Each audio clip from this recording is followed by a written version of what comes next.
அனைவருக்கும் வணக்கம். இன்னைக்கு நம்ம பார்க்க போற பதிவு நமக்கு அவசியம் தேவைப்படுகின்ற ஒரு விஷயம்தான். அதாவது எல்லாருக்கும் நல்லது நடக்குது. எனக்கு மட்டும் நல்லதே நடக்க மாட்டேங்குது அப்படின்றவங்களுக்காக மட்டும்தான் இந்த பதிவு இருக்க போகுது. எனவே பதிவை ஸ்கிப் பண்ணாம கடைசி வரையும் பாருங்க. அது கூடவே வீடியோவை இப்பதான் ஃபர்ஸ்ட் டைம் பார்க்குறீங்கன்னா மறக்காம சப்ஸ்கிரைப் பண்ணி தொடர்ந்து இணைந்திருங்க. வாங்க இப்ப பதிவுக்குள்ள போகலாம். நிறைய பேருக்கு மனசுல ஒரு தாழ்வு மனப்பான்மை இருந்துகிட்டே இருக்கும். நமக்கு மட்டும் நல்லது நடக்கவே மாட்டேங்குது. நமக்கு மட்டும் எந்த ஒரு அதிர்ஷ்டமும் அடிக்கவே மாட்டேங்குது. எனக்கு மட்டும்தான் வாழ்க்கையில ரொம்பவும் கஷ்டப்படும் நிலை இருக்கு என்று நினைத்து நினைத்து அவர்களை அவங்களே தாழ்த்திக் கொள்ளுவாங்க. இப்படி தாழ்வு மனப்பான்மை அதிகம் உள்ளவர்களால் வாழ்க்கையில நிச்சயமாக ஜெயித்து வரவே முடியாது. அவங்களுக்கு உள்ள இருக்கும் திறமை கூட அப்படியே புதைந்துதான் இருக்கும். தாழ்வு மனப்பான்மை நம்ம திறமைய வெளியில வர விடாமல் தடுக்கும். அதனால் உங்களுக்கு தாழ்வு மனப்பான்மை இருந்தால் அதிலிருந்து முதலில் நீங்க வெளிவர வேண்டும். நம்மால் எல்லாம் முடியும், நாமும் மற்றவர் போல வாழ்வோம் என்ற ஒரு நம்பிக்கை, தன்னம்பிக்கை இப்படி ஒவ்வொரு மனிதனுக்கு உள்ளேயும் இருக்க வேண்டும். அப்போதுதான் நம்முடைய வாழ்க்கையில முன்னேற்றம் அடைய முடியும். இப்ப பாத்தீங்கன்னா எல்லோருக்கும் நல்லது நடக்குது. எனக்கு மட்டும் நல்லதே நடக்க மாட்டேங்குது அப்படின்றவங்களுக்கு ஒரு வரப்பிரசாதம்னே சொல்லலாம். யாருக்கெல்லாம் அதிர்ஷ்டம் வேண்டும் என்று நினைக்கிறீங்களோ அவங்க எல்லாம் இந்த பரிகாரத்தை செய்யலாம். இந்த பரிகாரத்திற்கு நமக்கு தேவையான பொருள் வசம்பு.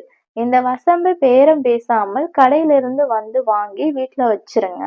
வாங்கிய வசம்பை மண்ணில புதைத்து வைக்க வேண்டும். அவ்வளவுதான்.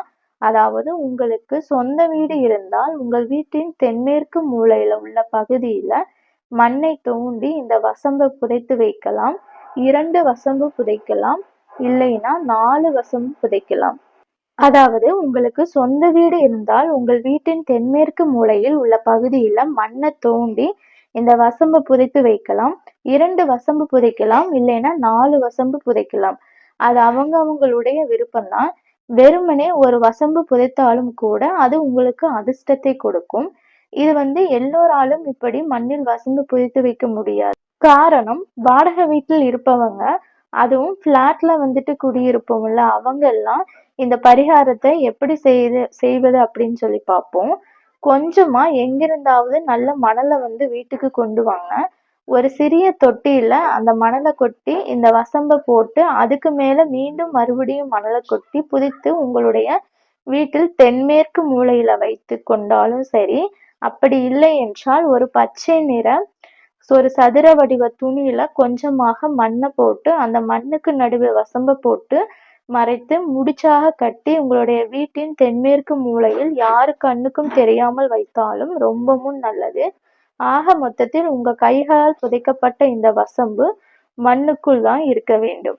இப்படி செய்யும் போது அதிர்ஷ்டம் உங்கள் பக்கம் வீசும் என்ற ஒரு தாந்திரிக பரிகார முறைதான். அதனால இந்த சிம்பிளான ஒரு பரிகார முறைதான் செஞ்சு பாருங்க. கண்டிப்பா வசிய சக்தி நிறைந்த இந்த வசம்பை மண்ணில் புதைக்கும் போது இந்த பிரபஞ்சத்துடன் மனதார பிரார்த்தனை செய்து கொள்ளுங்க. இந்த உலகத்துல இருக்கும் அத்தனை அதிர்ஷ்டமும் உங்களுக்கு வசியமாக வேண்டும் என்று மனதார வேண்டிக்கோங்க. இந்த உலகத்துல இருக்கும் அத்தனை நல்லதையும் நீங்கள் வசியம் செய்து வாழ்வில் வாழ்வாங்கு வாழ வேண்டும், அதிர்ஷ்டத்தோடு வாழ வேண்டும் என்று வேண்டிக்கோங்க. கண்டிப்பாக நிச்சயமாக இந்த வசம்பு உங்களுக்கு வளமான வாழ்க்கையை கொடுக்கும் என்ற நம்பிக்கையுடன் இறைவனை வேண்டிக் கொள்வோம். அடுத்த ஒரு பதிவில் சந்திக்கும் வரை நன்றி, வணக்கம்.